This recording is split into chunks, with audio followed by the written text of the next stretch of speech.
Hello all, welcome to this webinar. Good morning, afternoon and evening, wherever you are joining us from. Thank you for registering and joining this webinar. On behalf of the ANH Academy, I'm delighted to welcome you all to this webinar on ANH Academy Regional Collaboratives.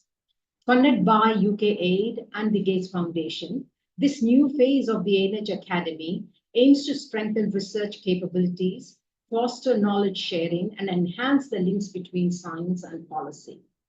It builds on two successful phases of the IMMANA program, which I'm sure you're all familiar with, led by LSHTM, which has developed pioneering methods and metrics to better understand the links between food systems, health, and environment since 2015. Historically, IMMANA and the ANH Academy, led by LSHTM, have had an institutional partnership with Tufts University and the University of Sheffield. This will now expand to welcome two regional collaboratives across Africa and South Asia.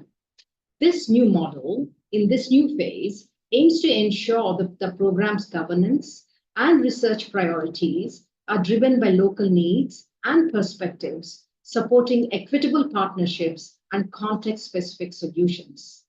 I'm joined by several of our ANH Academy colleagues here today to walk us all through the regional collaboratives initiatives.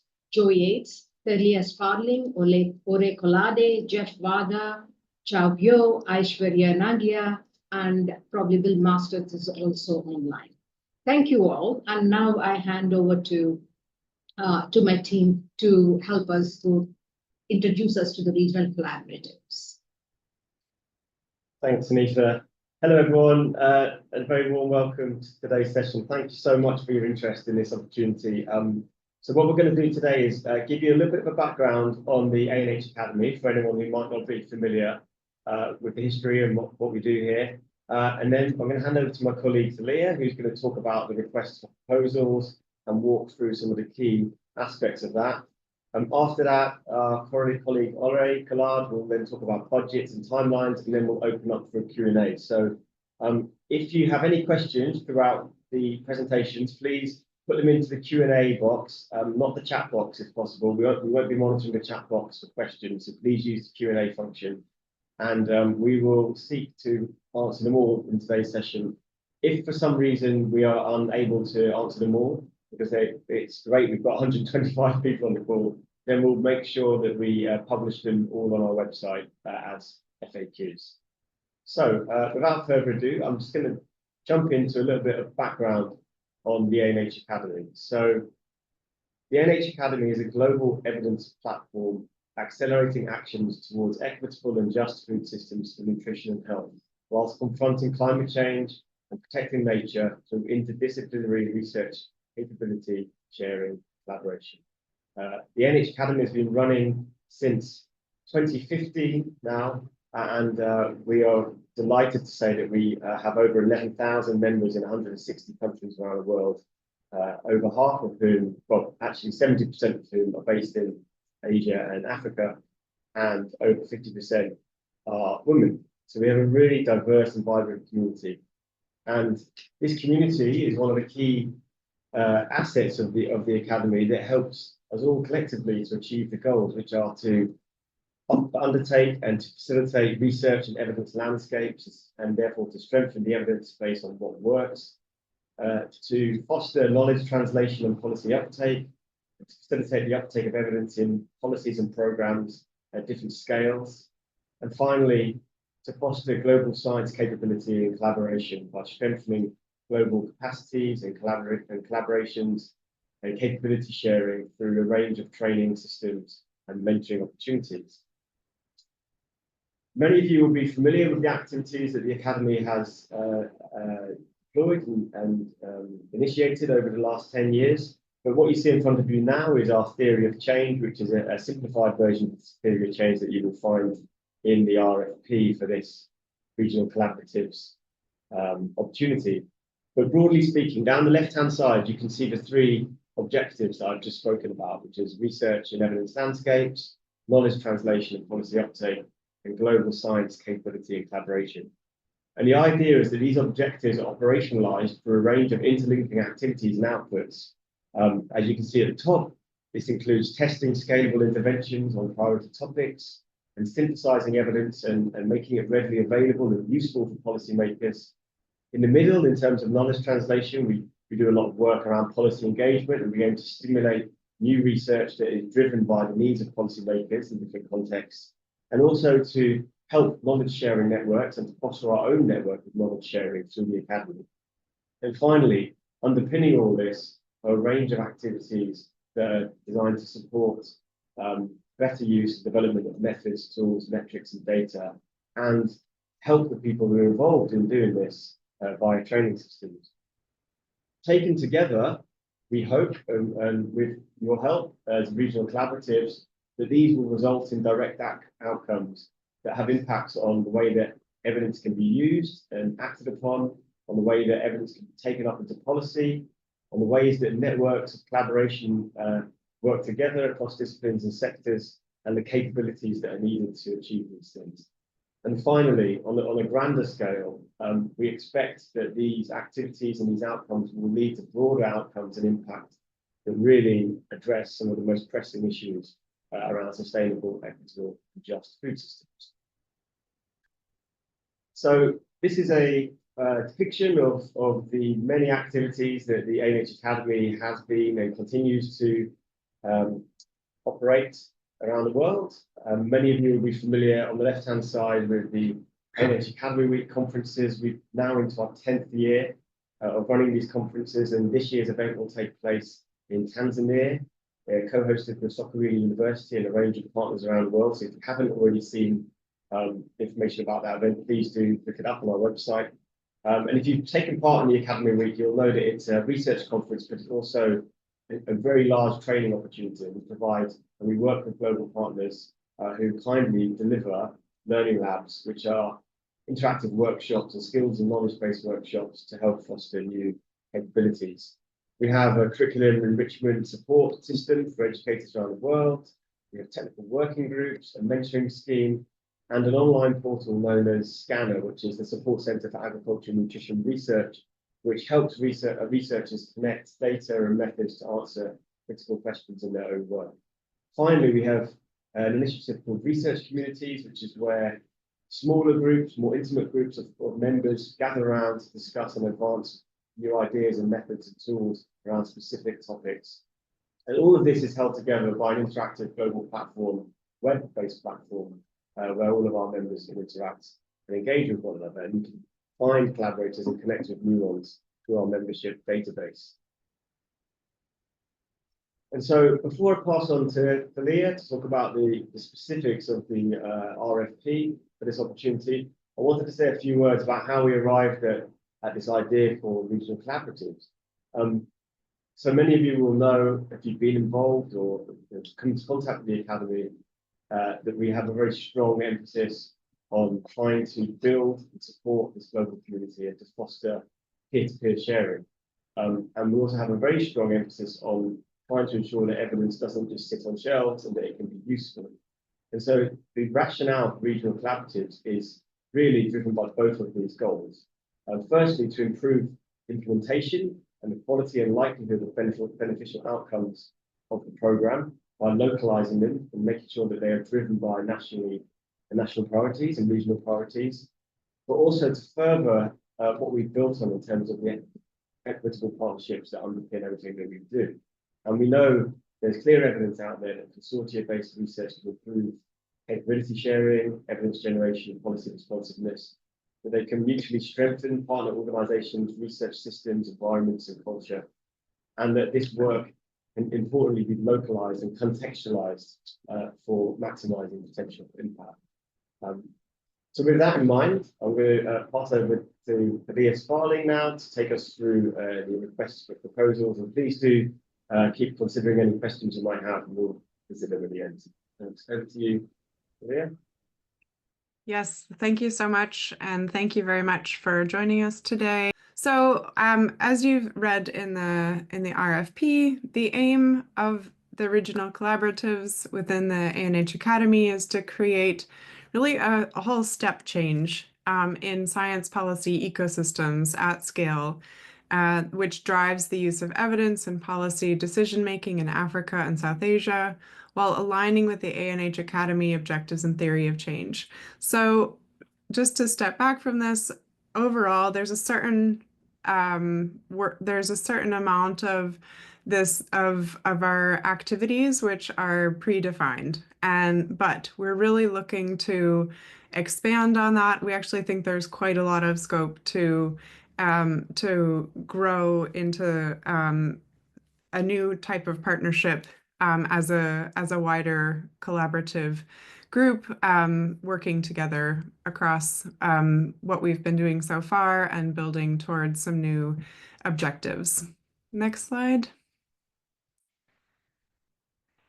So we think that the driving goal of the regional collaboratives is to deliver critical and authoritative contributions to evidence-based policy change. So as you saw in the RFP, this is the sort of #1 delivery goal for the regional collaboratives, because these are the places you'll be working, in the places where we are meant to affect change. And but in doing this, we expect that the regional collaboratives will also drive research, evidence, and the knowledge landscapes. And through that, it's not independent, that this will foster science policy capabilities and collaboration, which are responsive to national and regional priorities, and that the responsibility will really be it will be the responsibility of the regional collaboratives to really deliver on each of these, starting with defining how that will happen for the evidence-based policy change. Next slide. So it's interesting because in a lot of ways, this new venture reflects many of the activities that we are already undertaking at the ANH Academy that you've seen us and know us for, including working groups and grants and fellowships and things like that. But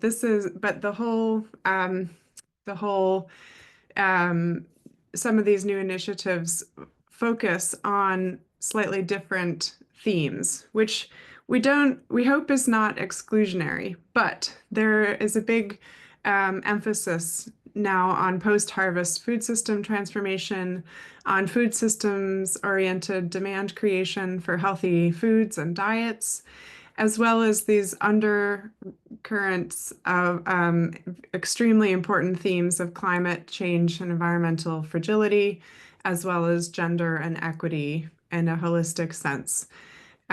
So these are themes that are going to be driving a lot of the new activities that the ANH Academy is undertaking.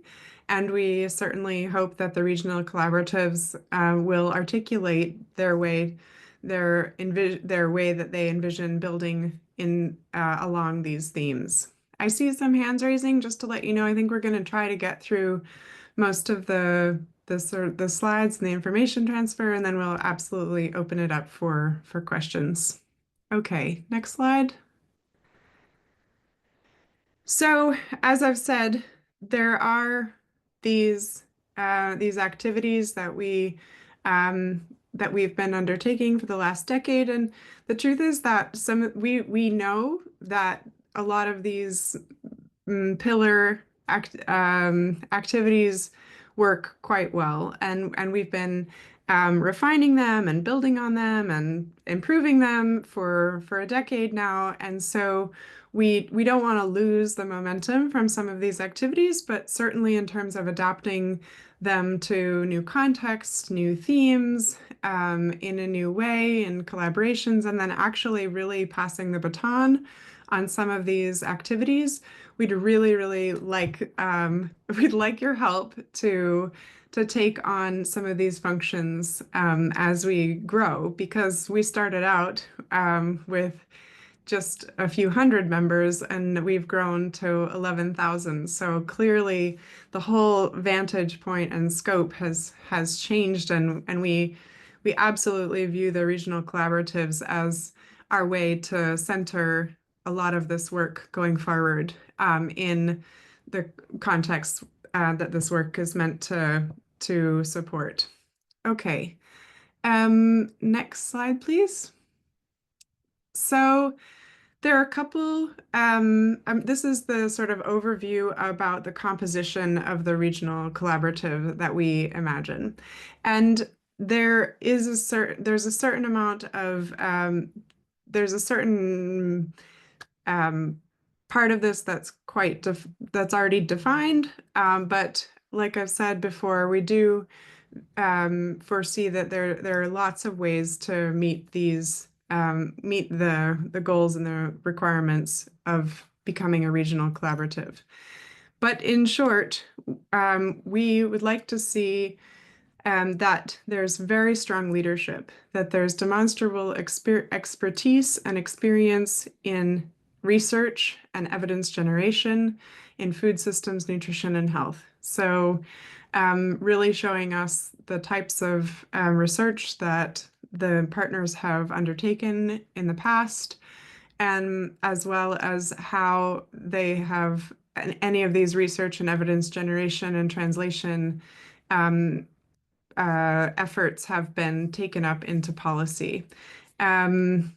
So this really is about not just being a sort of behemoth of scientific generation, but really the potential for that to be used in practice.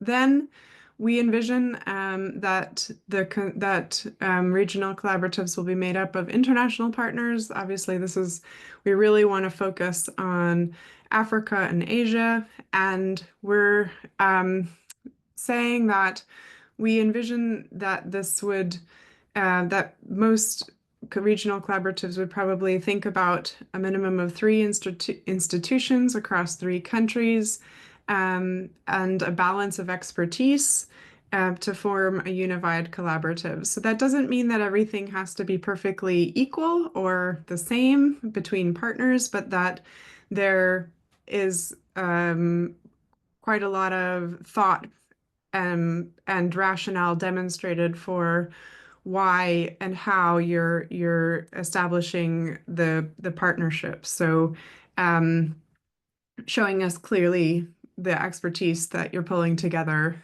and how that will allow you to achieve the goals that you set out in the proposal. So again, when we look at the budgets, we're not going to be looking for equal share across. We're going to be looking for fit for purpose applications that have considered, okay, we have a ton of expertise, say in the agricultural sector, and we have some on nutrition, but we're going to really pull in these certain experts that are working on food legislation at the national level from this particular institution in our neighboring country or in our own country. So we would like also that each institution submit only 1 application as the lead and can participate in another application. But this is just so that you can, not every institution is on every proposal, because it would be quite cumbersome to try to evaluate that. So focus your efforts on one consortium, one collaborative proposal that you might lead, and if you want to participate in another one, not as a lead, that's also allowable, but that would be the maximum. Okay, next slide, please. Thanks. So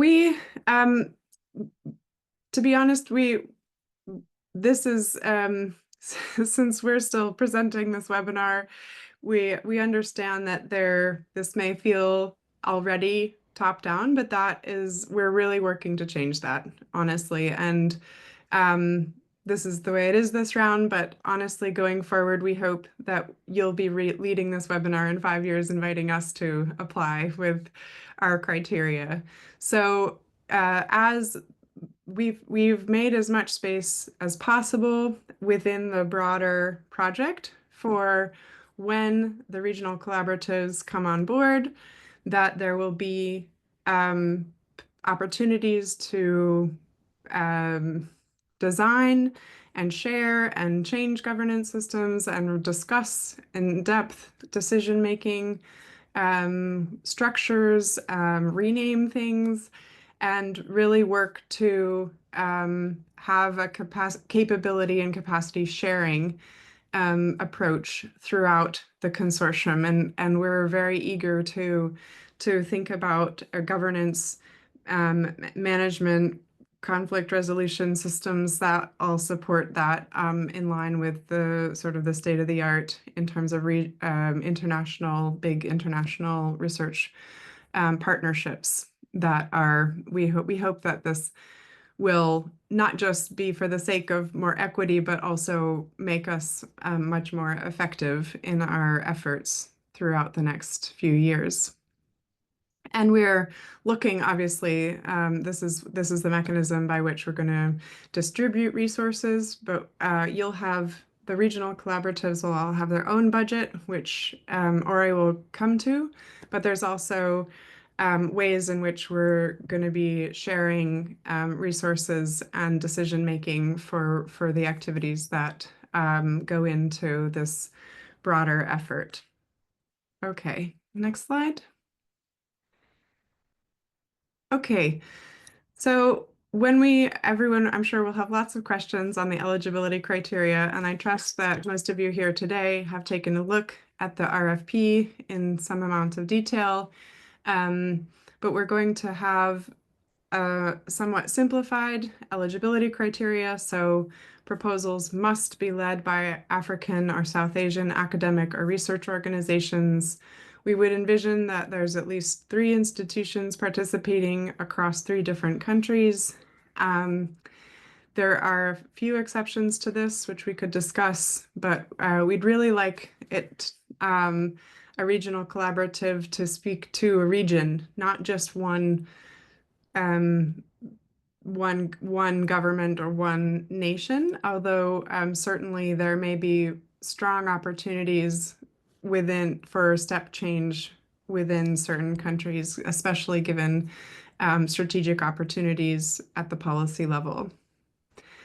We would like you to really clearly demonstrate your interdisciplinary and complementary expertise. So for those of you who know us at the ANH Academy, everything we do is about interdisciplinary relationships, and this is always seen as a leveler in the playing field. So when we bring experts from agriculture and aquaculture and food systems and political science and economics, we start to have a much richer conversation that we believe does truly transcend staying in our interdisciplinary silos, and really making sure that you explain to us the complementary expertise that you're bringing together. We would also like you to speak to any expertise in one or more of the thematic priorities. So that's demand creation for healthy diets and post-harvest food systems, including loss and waste, as well as climate change and the environment and gender and equity, but it's not limited to these. Obviously, these are broad, wide themes. So we'd like you to speak to these, but also other related expertise that you have.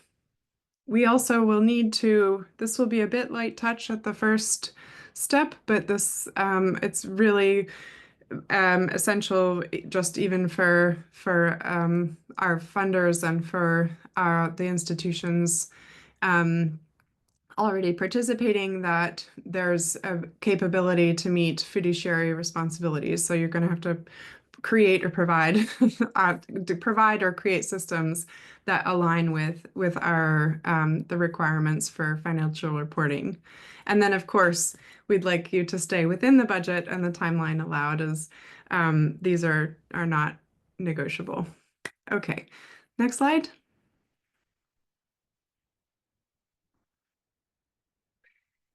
So as again, I assume most of you have read through the selection criteria in the RFP, and I'm not going to go through necessarily all of these, but I wanted to clarify and just speak a little bit about some examples or what we really mean by some of these. We tried to make it as clear as we can in the RFP, but it's it is, we really want to open the field wide to innovation and new ideas and lots of fantastic ways, different, diverse ways of working that are proposed.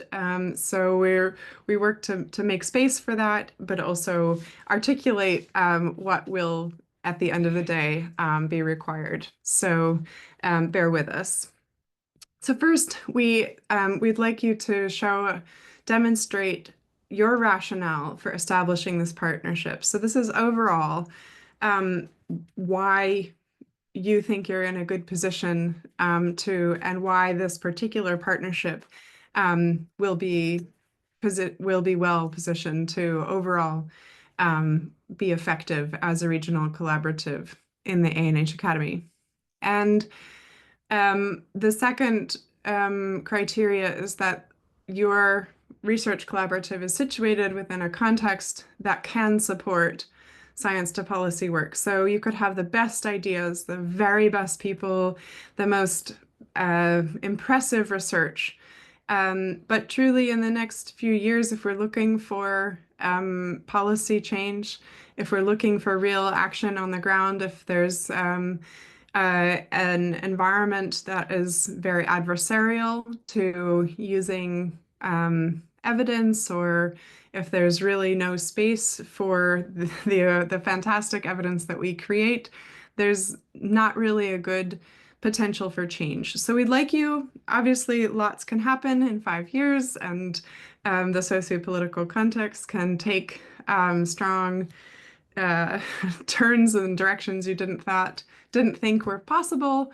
But as well as you can, we would like you to demonstrate that you know what's going on in your context, that you have your fingers on the pulse of policy initiatives already underway, things that the government might be considering or have said, absolutely, we're not going to go in that direction, or we'd like to do this, this, and this, but we're deciding where to put the money. We have a new overarching framework that's going forward, and there's a lot of negotiation in our context about how to implement that. I think try as much as you can to stay away from generalities. For instance, there's a national adaptation plan and we're going to participate in it. That is not going to be particularly convincing.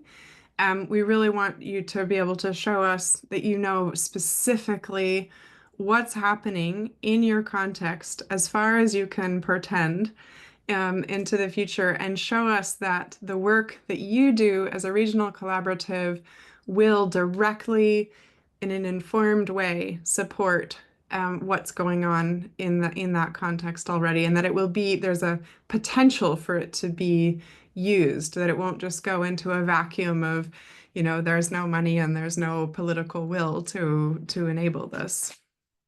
Okay.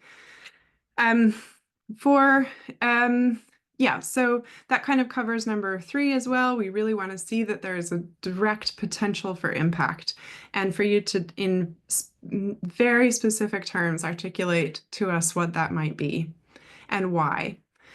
Then we've discussed a bit the experience and proven track record. Obviously, there are different aspects of expertise that might come into your arguments. So, for instance, you have expertise already in an international research collaborative, but you might want to articulate separately how your scientific outputs were elevated through that collaboration, how you were able to better support younger researchers coming up and really catalyze the learning going on that was supported directly and indirectly through that participation in the international consortium, or that then at the end of the day, there was the way that you formed your work or your partnerships enabled uptake into policy, for instance. And those would be kind of three separate points of your expertise or experience that you would want to tease out and make very explicit. Right.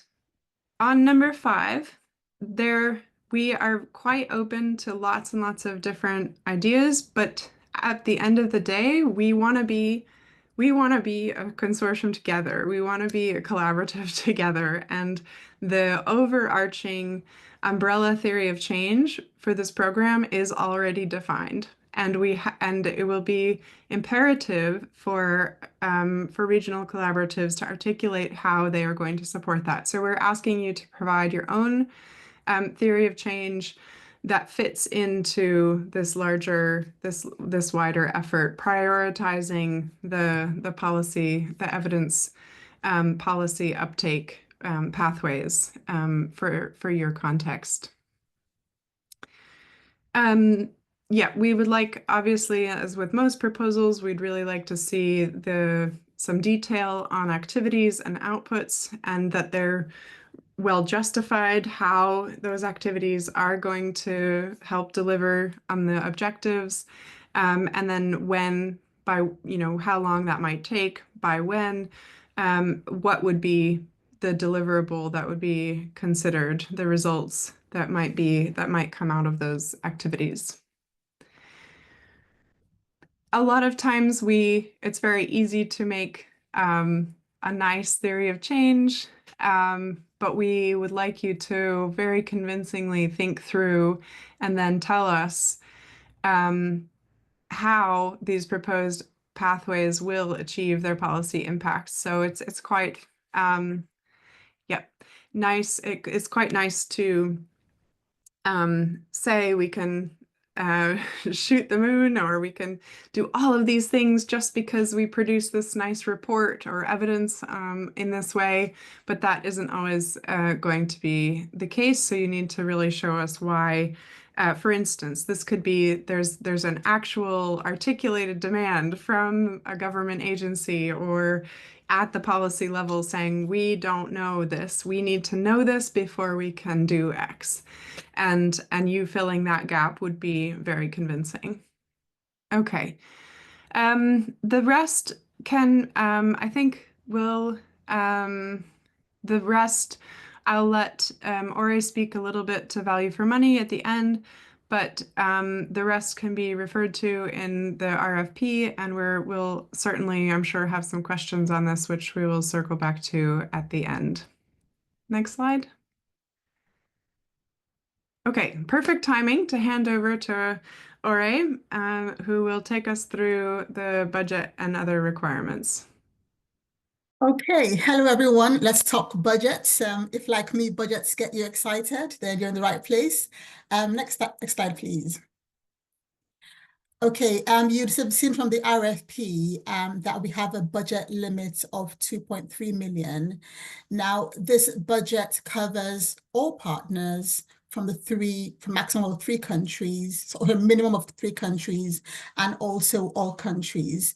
And like Thalia mentioned earlier, it's up to you to decide who gets what and how that budget is apportioned.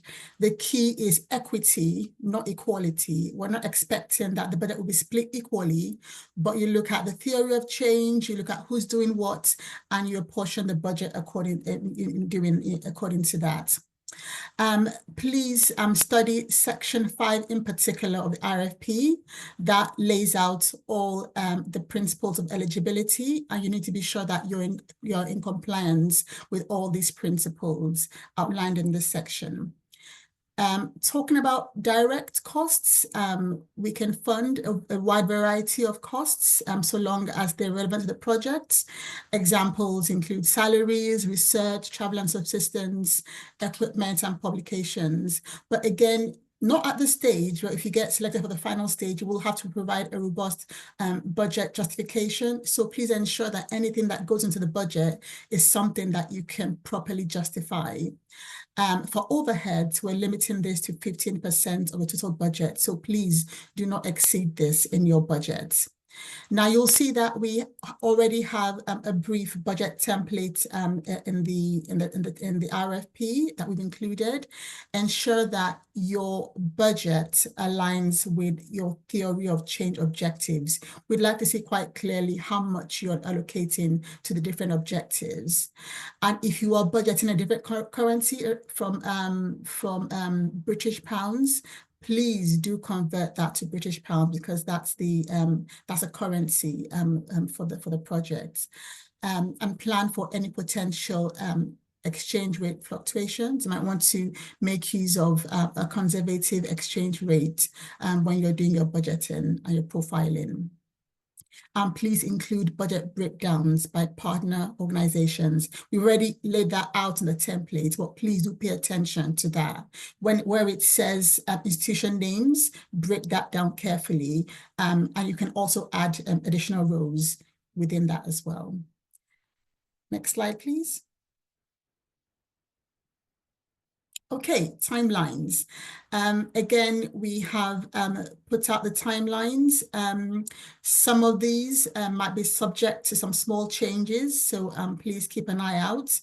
But we released this last month on the 28th of February, and the next timeline, the next milestone, major milestone, is the deadline for submission, which is the 24th of April.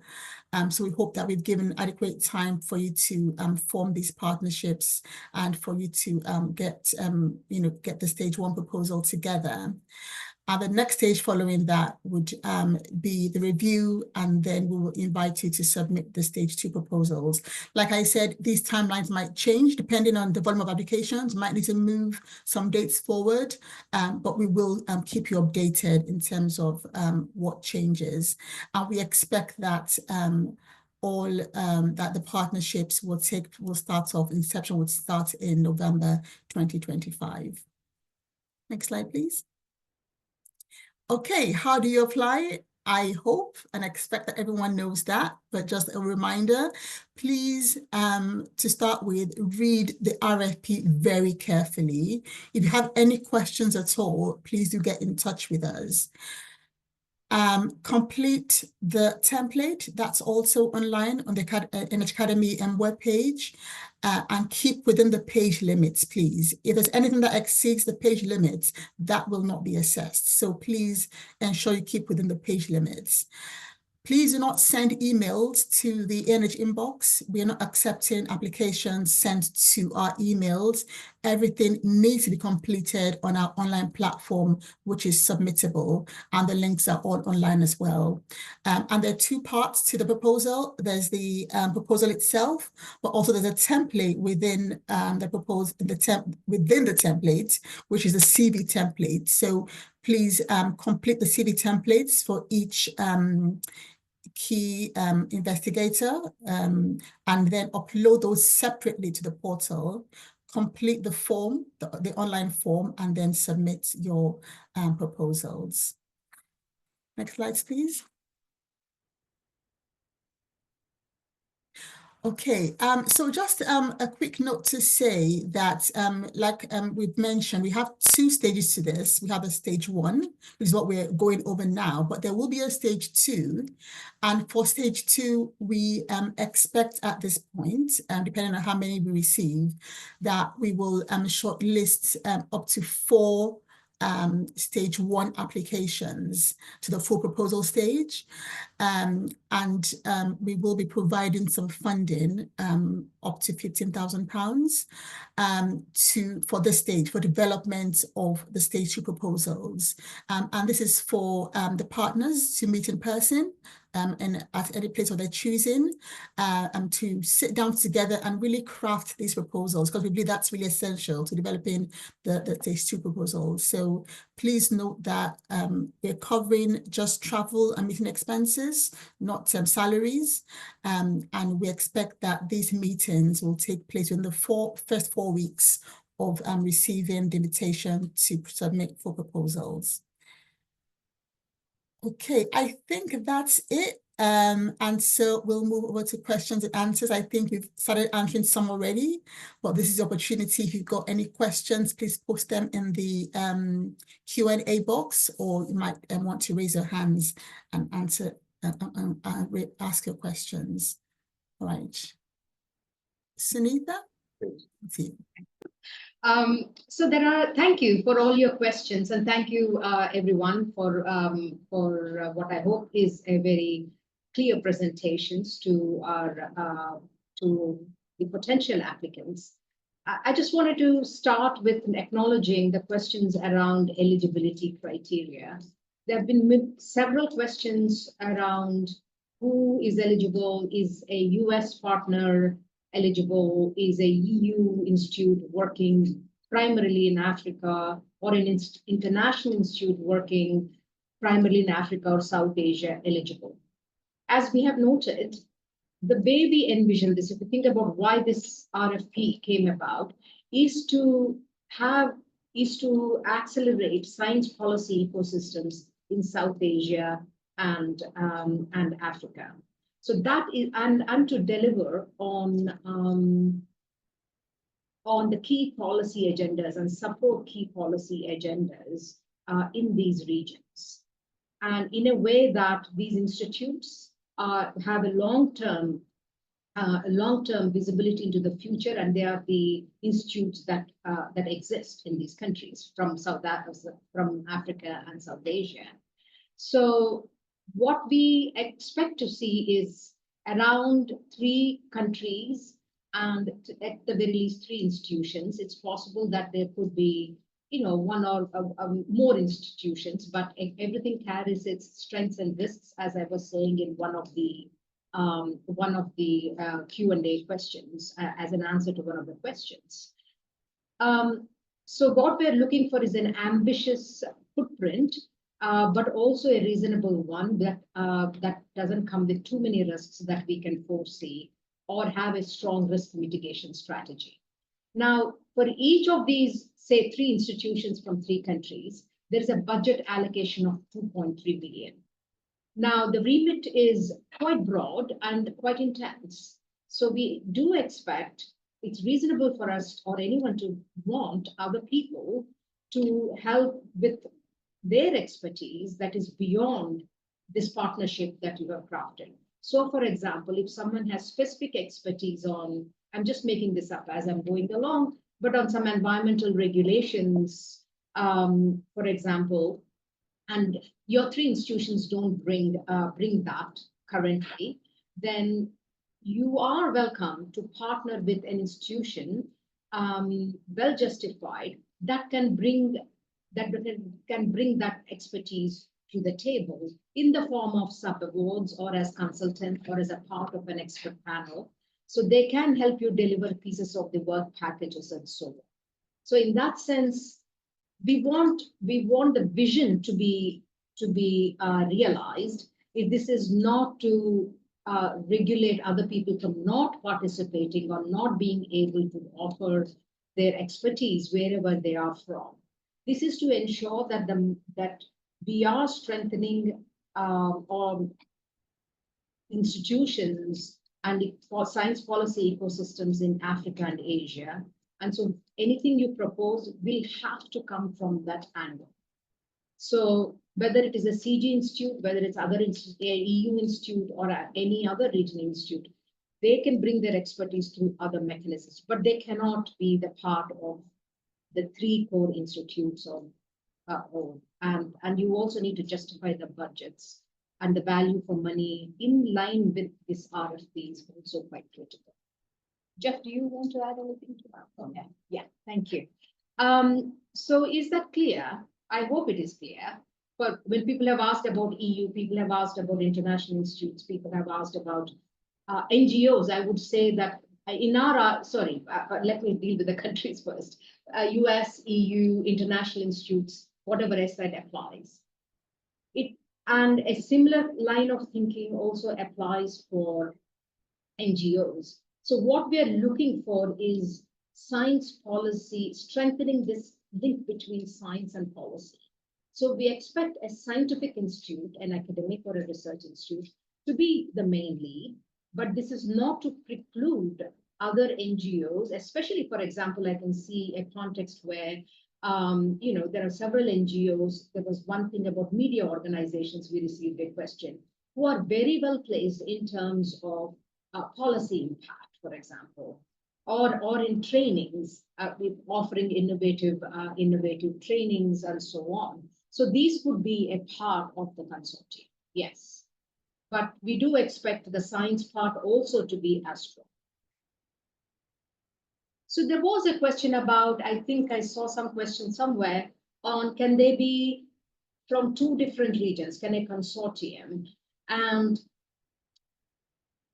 while we have not precluded it, one has to do quite a good job and show us what this consortium brings.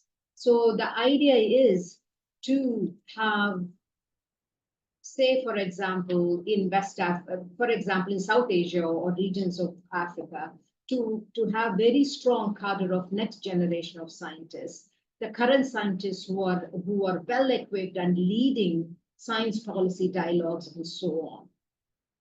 And regional contexts are quite difficult in any case, right? I mean, I can see that South Asia being a difficult region, they have enough things to work with within their own region, that anyone saying, for example, a country from South Asia trying to partner with a country in, say, West Africa, there has to be a really good reason for why that would be the case. And make that case for that, because we are looking at national and regional level impacts, and the regions and where they are, the policy ecosystems, the regional bodies that coordinate policy responses or commitments are quite different in these regions. So we urge you to consider that. I don't think it is very easy. I'm from India, and so and it's easy for me to think it's almost easier for me to it is a difficult region for regional partnerships for very, as you all know, geopolitical reasons, and sometimes it can be easy to partner with African country. So I urge you to think several times before you engage in that. Yes, Joe. Yeah, and just to build on what Suneetha said in relation to a question that's in the chat box, and hopefully these questions will move across to the Q&A, but from Dwani, your question about do you recommend partnerships within one geographical region of Africa, for example, southern versus northern or across northern Africa, or do we envisage them being at a continental scale between, for instance, north and southern institutions? The answer to that is quite similar to what Suneetha said, but on a sort of more nested scale, is that it's, of course, you are open and welcome to submit a proposal that involves partners from throughout Africa. But we potentially think that stronger applications may be more regionally clustered, or at least clustered in certain areas, because, for instance, in Southern Africa, you may be part of the SADC community. There may be more opportunities to engage in regional policy, or the nexus of where national policy may meet regional policy. But this is definitely we're not saying it's only possible to submit applications at the regional level. If you think that there's a case to be made that 3 or more institutions in 3 or more countries throughout Africa in vastly different regions may have opportunities to collaborate fruitfully and may have inroads to look at evidence-based policy change, for instance, via the African Union, then that would be entirely acceptable as well. But we would just urge you to think about what's the strongest type of application you can make based on theory of change that we introduced. And I just want to also, while I'm here talking about the theory of change, there's a question from Abdullah, and Suneetha is responding to this now, but I'll try and verbalize it as well, and Suneetha will put her answer in the box. But there are some illustrative examples in the RFP, I think in the box on page 11, I think it is, which walk you through the activities that the ANH Academy currently has. And we are not asking you necessarily to replicate all of those activities and to purely replicate the exact theory of change that you see. Rather, we're asking you to look at the theory of change and see how you may innovate or how you may place greater emphasis on some of those activities that you see as being important to realising the goals of the theory of change in your context or in your regions. So you may feel that some aspects are already very well served, and that you want to bring on partners who can really emphasise some of the other areas where you feel there's a gap missing that would be really well filled by this. And in terms of the theory of change more broadly, we put the theory of change into the RFP as a guide for you. It would be definitely advantageous to use this as a foundation for what you're planning, but we're also definitely, in the spirit of co-creation and co-design, interested to hear about what you think may be missing, or what you think could be built upon or expanded upon. So please do use it as a guide to harness your work to. But feel free to also offer new ideas. But don't stray too far away from the sort of the program, as a whole. All right, there's a question about finance. I think you're answering. Will the funds for each partner be directly sent to them, or will the lead be responsible for financial administration on site? So, okay, I was about to answer that, but I can just say my answer. So, ideally, we will be disbursing the funds, the lead partner, who will in turn disburse it to their partners. But we understand that there might be some situations where that's not possible, or it will incur additional costs if the lead partner has to then pass it on to the partner organizations. And if that's the case, then we can also disburse directly to those partners.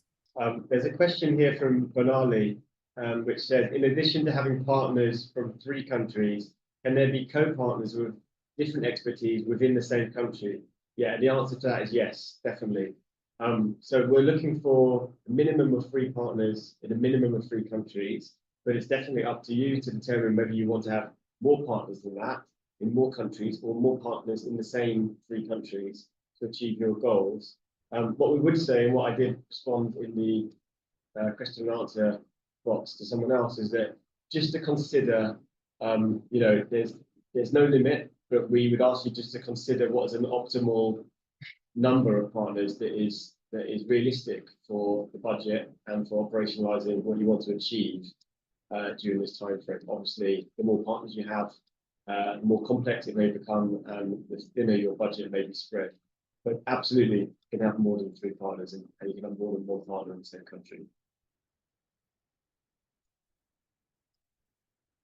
There's a question about the kind of work. There is a note in the RFP that says we can do primary research where necessary. Does this mean that the call emphasizes on using existing evidence and data to influence policy? Peter, yes. I mean, we do expect, this is a 4-year program, and we recognize that a lot of primary research does take time, more than 3 years, and we might miss a lot of windows of opportunity here. So what we want is, what we are envisioning at least, is that we use existing data, or undertake secondary data analysis or synthesis work where possible to influence policy. But it is possible that there might be specific requests, or you might see that for the government to take decisions, they need a specific piece of work that needs to be done. Then that is possible. What this is not is for this consortium to mount a 4-arm cluster randomized trial for 4 years and use up the 2.3 million budget that way. That is not the primary research we can support to that. If that is the case, then, and if that is the interest, we do have other mechanisms such as ANH grants that people should look into. Hope that clarifies. Yes.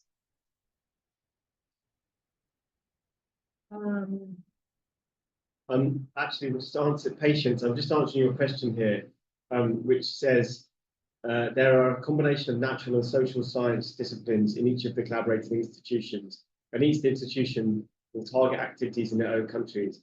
My question is that each collaborating institution may not bring in a particular discipline, but a combination of disciplines into the consortium. So I think the short answer is yes, that's totally fine. What we would encourage you to do is look at the consortium as a whole, or the collaborative, as we're calling it, as a whole, and ensure that you feel there is the right mixture of disciplines served across the whole operation, whether that is a combination of institutes or research or academic organizations that have specialisms that complement one another, or whether they are each in their own right is interdisciplinary in what they do.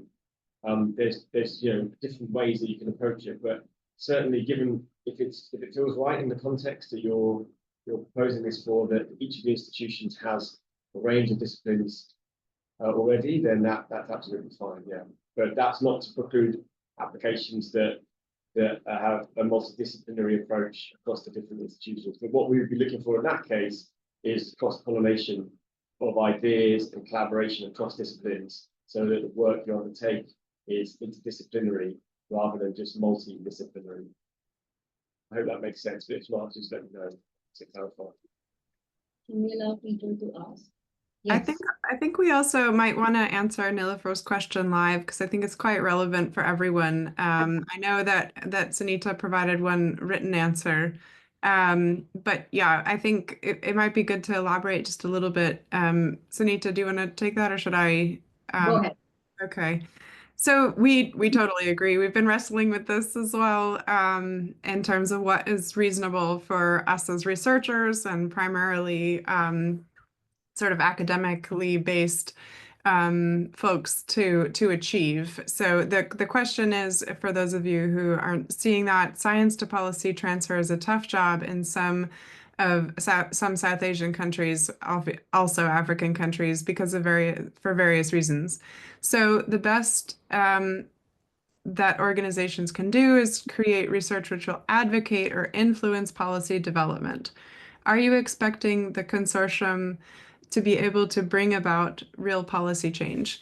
So we do need to push real, actionable policy change on the ground. Obviously, we are still researchers. We are still academics. We're still from the sort of the technical side of this. We are not elected officials or within these governments. However, we expect that you don't just keep doing whatever you're doing with the sort of blinders on in naive hopes that it affects policy change. We'd like you to take a look at what you strategically offer and can do in your collaborative, and then say, there are these low-hanging fruits because I know these policymakers are really specifically asking for this type of information, or we've got part of our collaborative are people who are already working on informing these strategies, and that this policy is going to be enacted or evaluated or tested in the next few years. We are going to be directly part of that policy process. So obviously, we can't say that every action we do is going to result in big, measurable, actual policy change, but that is actually what we want to be aiming for, and really using what we know about these contexts and what's going on to promote, for instance, demand creation or reductions in food loss through the value chain, to really drive to make policy change that has beneficial outcomes on the things we care about through our evidence generation and translation. Just also wanted to caution in terms of just changing gears in terms of who should be a partner, who shouldn't, how many countries and all that. We have gone back and forth for the last 1 year amongst us and with the FCDO and BMGF. And obviously, we try to come up with a robust system, even if it is not the perfect system, or none of us know what a perfect system should look like even. So this is an attempt to get there a bit with your help. So in terms of having too many countries or too many institutions or a government institute or a non-government institute, I know you want to think about the risks to the program, but also the value of having that. So You want to think about what is the ambitious but pragmatic and pragmatic partnership that can deliver on the key, whatever you are proposing to deliver on at the national and the regional level. And even if things go wrong halfway, as we know, can go wrong halfway or without unexpectedly, that you do have some systems in place, some sure shots you can deliver on. All of us do that in our research programs and in our proposals, right? So have a think about, what are safe bets and what are ambitious goals. You want to be ambitious, but not so ambitious that if something goes wrong, that is beyond our own control, you're still able to deliver on some interesting, novel, important work packages. A Beva's question, which is what do you hope happens to our regional collaboratives when funding comes to an end? So, I mean, a lot of what we've been doing, we've been moving towards over the last decade of this journey on the ANH Academy is to try and create systems that are more sustainable and that are less centric to, where we are necessarily as original partners.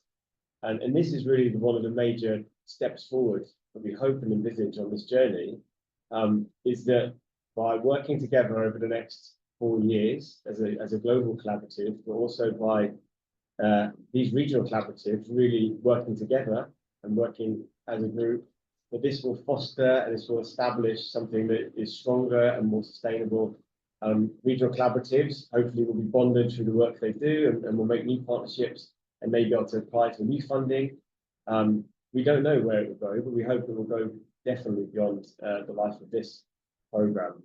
And it really would look hopefully also to you, your proposals, or once a proposal is awarded, to start thinking about how that could be, how that could become more likely.